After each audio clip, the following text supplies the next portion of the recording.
My mom keeps a scrapbook of photos holding several memories. Every photo that I was in followed the same pattern, at least until I turned 22. In these memories, I would be in the backyard running around with Trevor with my shirt off.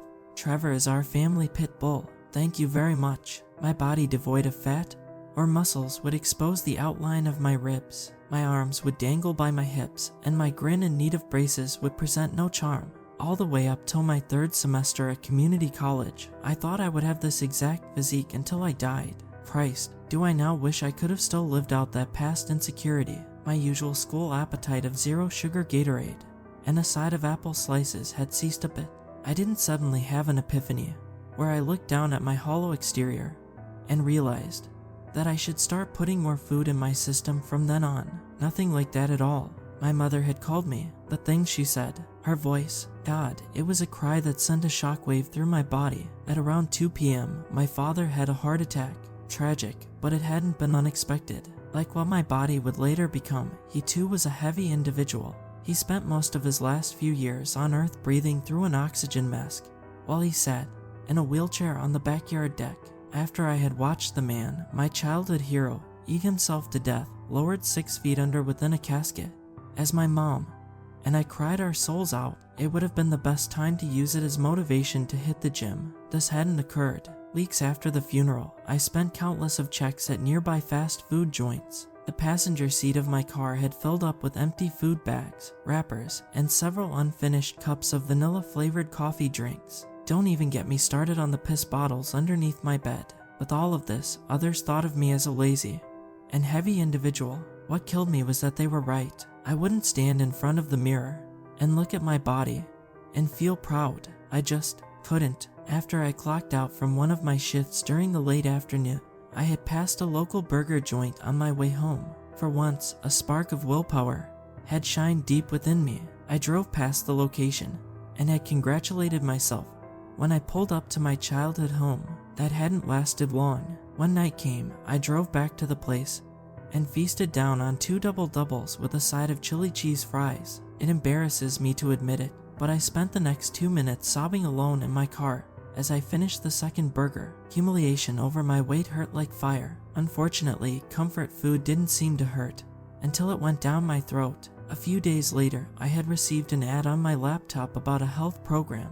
I had been scratching Trevor's belly as I spent my time browsing random YouTube videos. That was when it popped on the right side of the screen. It had been a website that involved a program that specialized in healthier lifestyles. Yet, the company presented a routine where you could eat all you want. You wouldn't have to cut out all of the good and healthy stuff from your diet. You didn't even have to work out. As much as I would love to say that my future downfall would be for not reading the entire agreement of the website, that had not been the reason. Aside from the no diet or exercise for weight loss, I hadn't noticed any red flags regarding the program.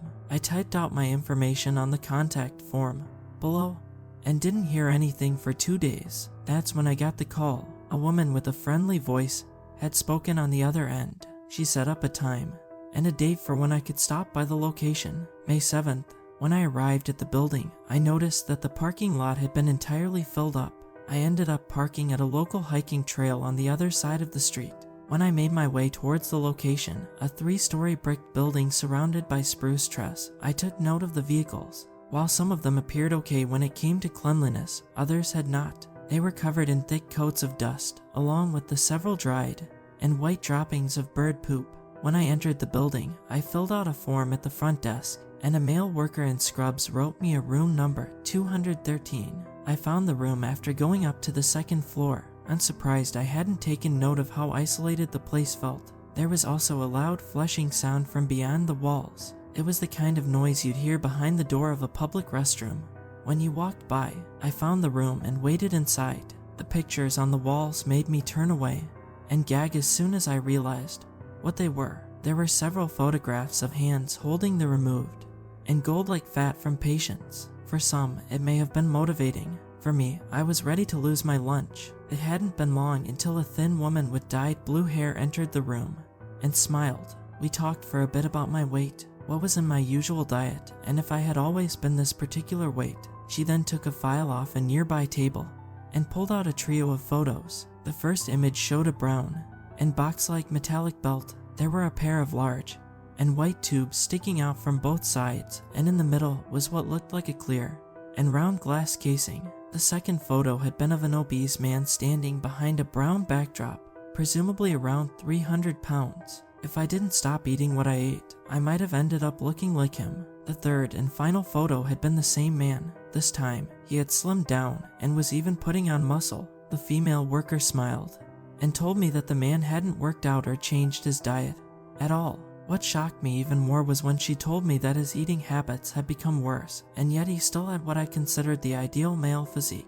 The woman told me the machine was a device that helped suppress the weight of the patients in the facility. I didn't have to hear anything else. It was unintelligent of me to not ask any other questions, yet that fantasy, my old body, maybe even one that was better than before, it sounded wonderful.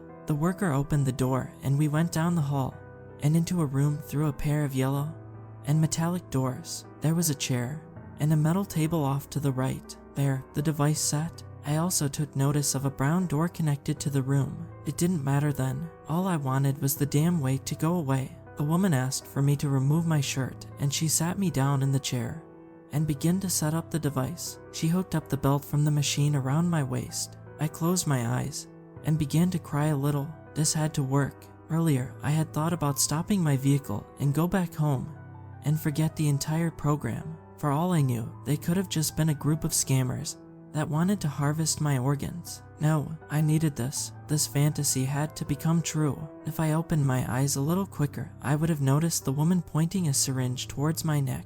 I had woken up in a dazed state. The lights had been on in the large room, and yet my surroundings weren't the first thing I noticed. The aroma stung my nostrils. It was like I had been thrown into a non-working trash compactor. No crushing at all, only the smell of waste. I gagged so hard that I felt a migraine coming along. That's when I saw the other patients. From all around, there were several men and women, all of different ages. They were strapped down in metallic chairs. They too had been wearing the same contraption I had around my waist. Their weight had grown far beyond from what a living person could take.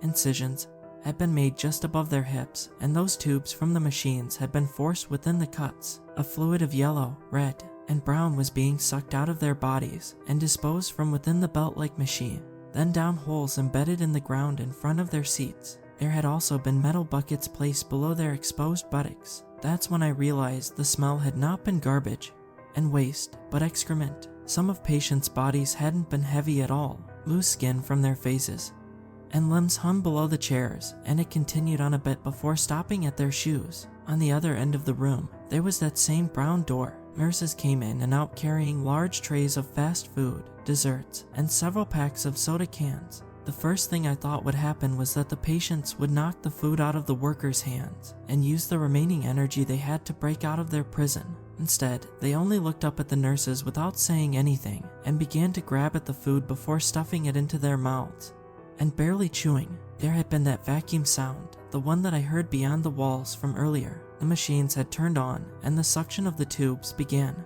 Groans echoed throughout the room. I heard someone to the right throw their head forward and vomit. I looked down at my body. Like everyone else, incisions had been made just above my hips where those tubes had been placed. These people, the owners of those dust-covered vehicles, they didn't seem like they wanted to leave.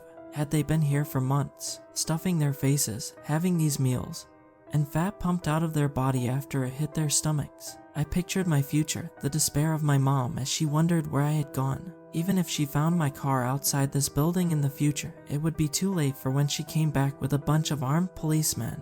Would she find my body either heavier than she had ever seen me or any other human, or twigged thin with all my excess skin hanging all the way to the floor? What if I too accepted this life and decided to enjoy the rubbish these workers would continue to feed me until my heart would give out? It's sad to note that most of these things later happened. Months later, my mom had tracked down the location, and the building had been swarmed to the brim with a SWAT team and cruisers. They had found my body near death, frail with loose skin that stretched on. Although all of this happened so long ago, I still can't think about it without wanting to burst into tears. I've been a part of a rehab center for a while now.